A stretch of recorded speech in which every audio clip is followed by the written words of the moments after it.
Is the Nothing Phone 3a a game changer, or is it just gonna blend in with the rest of the budget phones? In this video, we'll dive deep into the features, performance, and we'll see if it lives up to the buzz. And stick around to the end to find out if it's really worth your hard-earned money.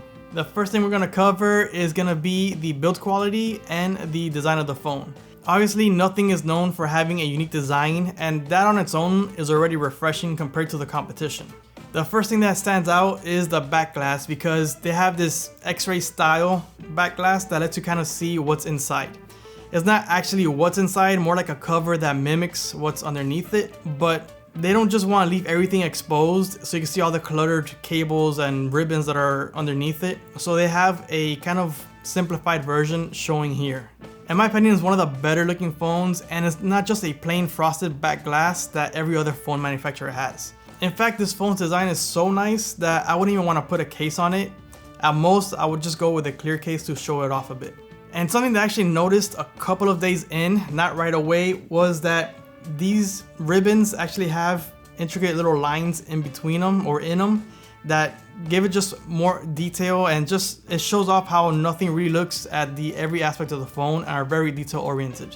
And it's very appreciative, because you know they're taking their time on the design instead of just slapping a glass on it and calling it a day. The other thing that Nothing is known for is the glyph lights, and there are some useful features on it, even though not all of them are. In my case, that's useful because I can leave the screen facing down and still have those two things showing without me getting distracted with a notification or something else that comes in. So it is very useful in terms of not getting in your face, being in your face all the time. It lets you step away a little bit from the phone. Now, there are a couple things with the build quality that, not necessarily that the quality is bad, it's just the materials and a couple of the other things. So the first thing is that it has plastic rails. That's obviously gonna make it a bit weaker, and the plastic rails will get more gouges if you drop it versus aluminum that'll get dented. But those are small things. There are positives to plastic in that it's more comfortable than metal. It doesn't change temperature as much as metal does, so it's always a more comfortable temperature for you to grab. And then along those lines of build quality, it's only IP64 rated, so it is dust proof but only resistant to water splashes. It's gonna cover most situations, because I think the phone will likely get wet most of the time because water falls on it rather than it falling into a puddle of water or something like that.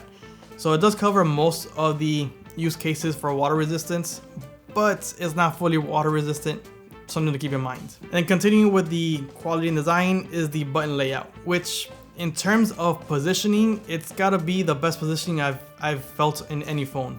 I could literally touch all the buttons without having to do any serious readjusting. All the buttons are easily accessible. The buttons are a bit flat, so it does feel good, it feels nice. But there is one that's kind of rounded, which is also good because you can tell the difference between the power and the essential button. Now, the essential button, even though it's in pretty much the best place you can place it, it's easy to reach and you don't have to go too low. I've already done it a couple times where I confuse it with the power button because I don't feel both at the same time sometimes. And so instead of bringing up the screen to the lock screen or home screen, I'm bringing up the essential tool. So there could be a little bit of needing to get used to the button layout, but overall it's basically as good as it gets. Before we go to the next category, if you're finding this video helpful at all, please leave a like and subscribe for future videos. Thanks, and let's keep going. So now let's get into the user experience. And the first thing I want to cover is the Nothing OS main skin that's on it. And I actually really like it. It's probably one of my favorite ones at the moment. I mean, one of my favorite things is that it has an entire theme going for it, and it just sticks to that theme everywhere, and I think it's awesome. So it has like the dot matrix type lettering and symbols and everything. I think it's really cool. And I also went with the monochrome style on it, and it actually does reduce the amount of attention it grabs on my eyes, because instead of having the apps with their colorful icons that grab attention, everything is just, basically black and white or grayscale. And, except for maybe that red second that you might see that there, but everything is just monochrome. It's not gonna grab your attention. You're looking for what you need, and that's it. And I think that's awesome. And the other thing with the OS is that it's super smooth, and we gotta remember that this is a budget phone. So I'll put the correct price on the screen, but I think it was around 360 bucks. and it just runs super smooth. There's like no lag when you're doing just regular scrolling or anything, and it runs perfectly. And this is on a budget chip, the Snapdragon 7S Gen 3, and it runs perfectly, honestly.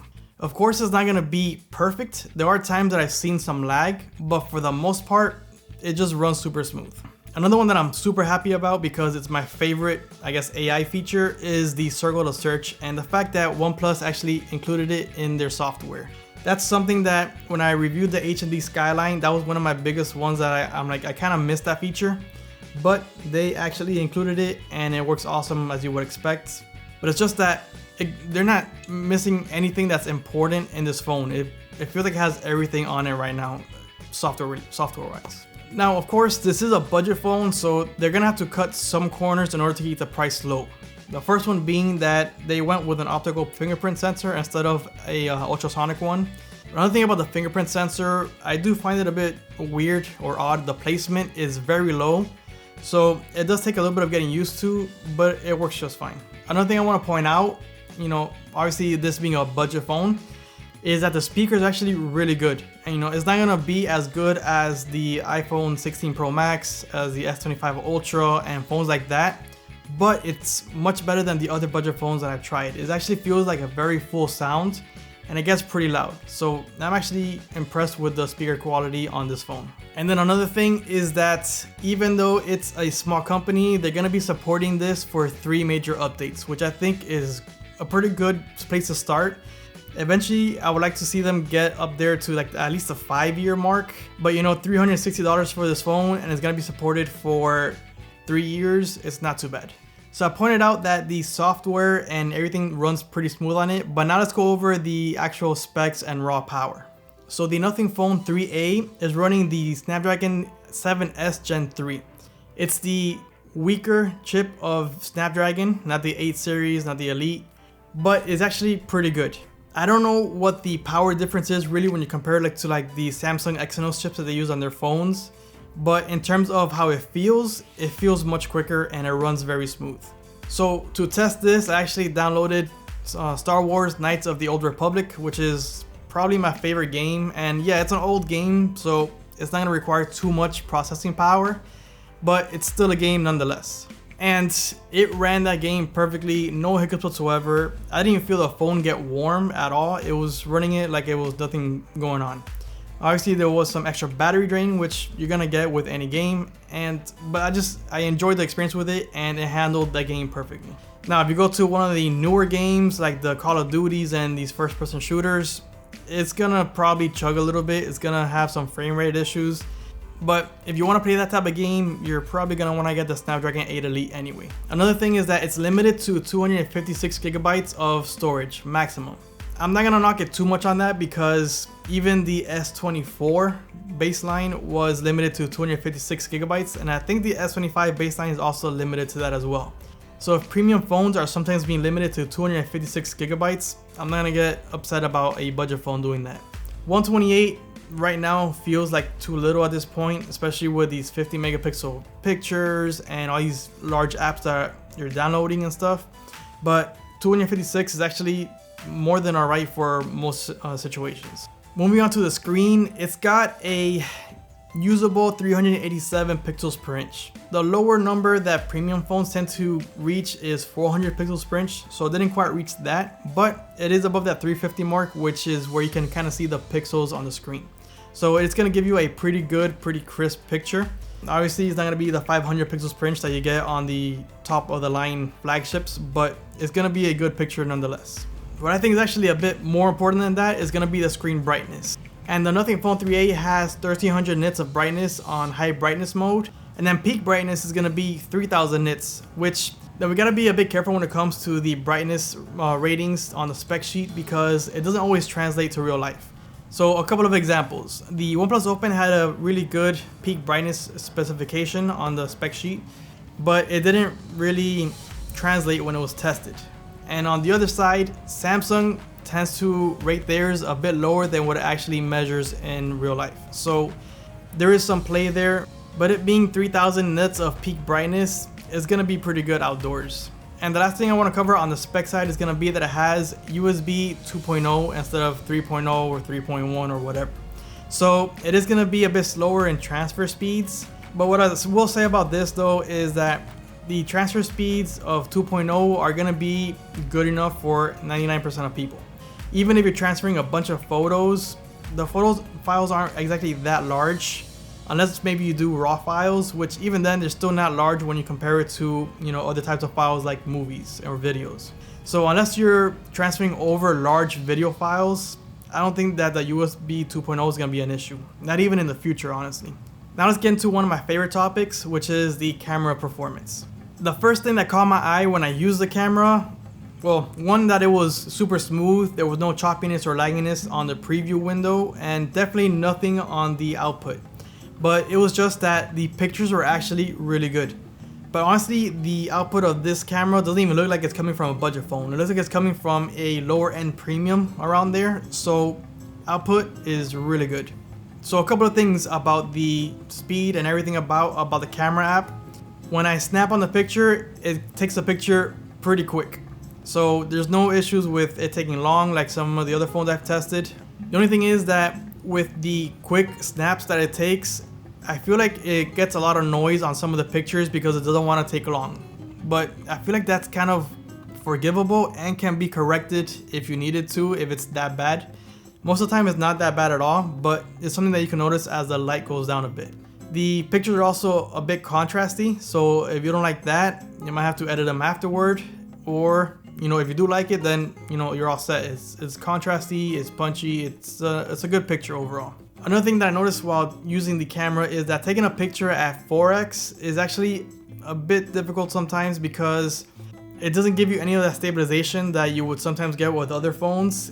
So you are shaking a lot, and 4x is actually pretty far. So if you're not steady, it's gonna come out not shaky because it takes a quick picture, but the more movement you have, the grainier it's gonna be because the phone tries to take a quicker picture. It looks like it does deploy some sort of stabilization once you pass, I think it's 5 or 6x, but there's nothing really on the screen that's actually telling me that it's doing it. It feels like it's somewhat steady compared to when it's exactly at 4x. So that's kind of cool that they actually have it, but I kind of feel like the 4x itself could actually use it. So maybe just start a bit earlier, something they could probably work on. And then obviously this one comes with the 2x at $360, but you can also pay about $440 to get the 3x model, which as far as I'm aware, that's basically the only difference between the two phones, the Pro model. But 3x gives you quite a bit of extra range, especially when you crop in into the telephoto sensor. You're going from 4 to 6x. So, you know, if you want the extra range, you go that route. If not, this 2x actually does pretty good. Now, I think the budget processor or the mid-range processor, whatever, you know, we want to call it, it does limit the camera a little bit. So 4K is limited to 30 frames per second, which is, you know, perfectly fine for the most part. But if you want that slow motion, 60 frames per second, it's gonna go down to 1080p. So that's another thing. If you want better camera performance, you're gonna have to get a better chip. Now let's move on to the battery life and the charging. So obviously these are pretty important since, you know, we all rely on our phone so much. The battery life, I don't have like actual numbers yet because I haven't done my full day challenge on it, but it looks like it will last a heck of a long time. So I've actually been setting it to only charge to 70%, and it's lasted me all day. I'm also not using it, you know, the usual 4 to 6 hours that I've been doing lately, which I'm kind of glad about, you know, reducing that screen on time. But I mean, there's nothing that's draining this. It just runs so smoothly. The battery goes down consistently. It's not, you know, a massive drop from one to the other. Everything's just great about the battery life on this phone, and we'll get accurate numbers, you know, in the near future. But of course, it being a budget phone, one of the first things that these companies tend to remove is wireless charging, and this phone does not have it. So, you know, that's a bummer for me because I'm heavy on wireless charging. That's pretty much the only type of charging I do for the most part. So it's something that you will learn to live with, and if you're not big on wireless charging, then don't even think about it. It doesn't even matter. You know, it charges really well, no wireless charging. And in terms of the spec sheet, the battery is 5,000 milliamp hours, which is great, especially with the processor that's in it. That's very efficient from what I'm seeing. Now I see the 50-watt charging that I mentioned just now. It'll charge the 5,000 milliamp hours pretty quick. Definitely more than what we're used to with Samsung and some of these other phones, you know, at least on the lower models. So is this phone a game changer? You know, that was the original question, and I'm gonna answer for you. I think it is a game changer. Now, this is not the only phone that's done some things to, you know, raise the bar for budget phones and, you know, put some pressure on premium phones. But this phone, the way it's set up right now, it should make some premium phones and brands very nervous. First thing I'll point out is that it has the third camera, which, you know, is usually saved for premium phones. Yes, a 2x instead of a 3x, but you could get the 3x for not much more. So it's, you know, it's still, you know, putting some pressure on there. The other thing is actually the output itself, which it's coming out really good to the point where I consider it to be a premium quality photo that we're getting and video that we're getting, you know, so it's really good. And then we also have software features like the circle to search on a $360 phone. Awesome. So all these different things together, they're gonna make the bigger brands, you know, start looking at improving their stuff before these smaller companies come and take over some of their market share. So this phone, I would say, is easily worth my hard-earned money. I would buy this if I didn't have all these other phones that I was testing. I would buy this, use it every day, and not even bat an eye and worry about what I'm missing because it has everything that I normally use. So let me know your thoughts in the comments. How do you feel about the Nothing Phone 3A? And you know, how do you feel about the company itself? I think the company is really cool and I look forward to seeing more of their products. Thanks for watching. I hope you enjoyed the video and I'll see you in the next one.